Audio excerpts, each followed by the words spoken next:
D'abord, merci beaucoup pour organiser cette réunion d'aujourd'hui et également un grand merci à M. Legeri pour un exposé fascinant. Je dois dire que j'ai appris beaucoup de choses et je voulais en fait poser deux questions parce que qui sont aussi un peu nées de l'actualité. D'abord, les ONG auxquelles vous avez été confrontés. Est-ce que ce sont des ONG qui ont peut-être aussi bénéficié d'un financement de la part de la Commission européenne, en fait, qui ont été alors un cheval de Troie, si vous voulez, pour s'infiltrer dans cette organisation que vous avez présidée pour en fait faire valoir l'agenda de la Commission et avoir été payé pour cela. Et deuxième question pour l'Agence des droits fondamentaux. Je me demande parfois quels sont les droits fondamentaux que cette agence veut vraiment défendre, puisque parfois j'ai l'impression qu'elle défend des droits qui ne sont pas acceptés par tous les États membres ou qui ne sont pas vraiment enracinés dans nos traités. Alors, quel était, votre avis, la relation entre ces ONG et l'Agence des droits fondamentaux, parce que vous vouliez l'utiliser pour éviter une certaine pression de la part des ONG, ce que je trouve très judicieux, mais comment est-ce que cela s'est traduit dans la réalité? Merci beaucoup. Merci, ça paye la parole. Merci beaucoup. Merci, je vais répondre en français. Alors, la première question sur le financement des ONG, effectivement, la plupart des ONG reçoivent des financements de la Commission européenne. Il était très clair pour moi que depuis longtemps, de tels réseaux existaient. Ça existait, il faut être juste, même avant Johansson. Ce n'est pas Johansson qui a tout inventé. Je peux vous donner une anecdote. En 2017, en Grèce, encore un gouvernement de gauche et d'extrême gauche qui était, disons, très complaisant avec l'immigration illégale et qui était très complaisant avec les ONG.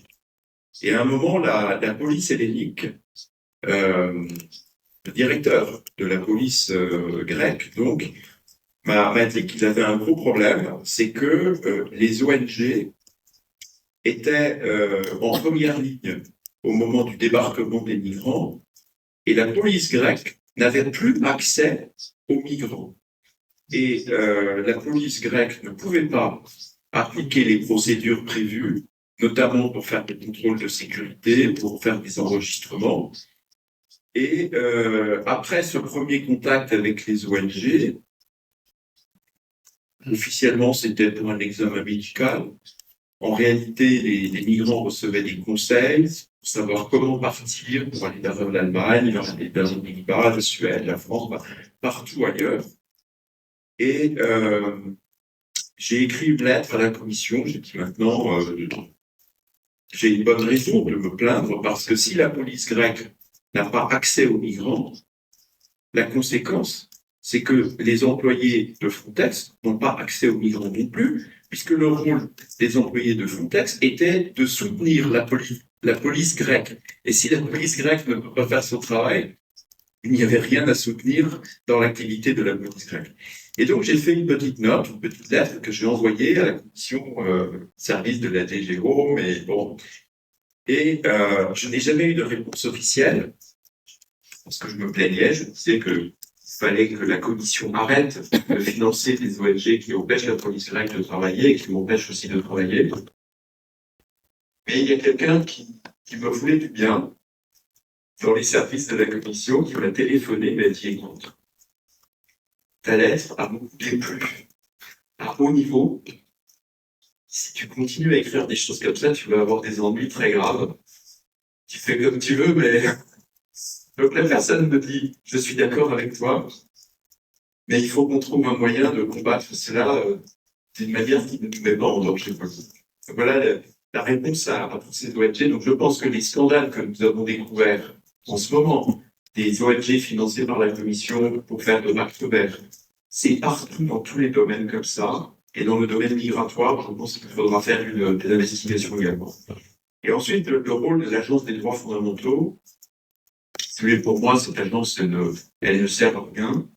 Elle ne sert que à donner des emplois bien payés à des gens qui sont des anciens militants. Je dirais que quand on est jeune, on est militant, voilà, et puis il y a un moment où on a envie de se poser dans la vie, d'être un peu tranquille, de devenir une sorte de fonctionnaire, et on va à l'Agence des droits fondamentaux, et on continue à faire du militantisme. On dit qu'on est un expert des droits fondamentaux, ce qui ne veut rien dire, et en fait c'est une parfaite inutilité, mais comme je savais que cette agence était inutile et incapable de produire des choses utiles, je me suis dit, puisqu'elle existe, puisque moi tout seul je ne peux pas supprimer cette agence, je voulais éviter d'avoir des moniteurs de droits fondamentaux infiltrés comme des chevaux de Troie.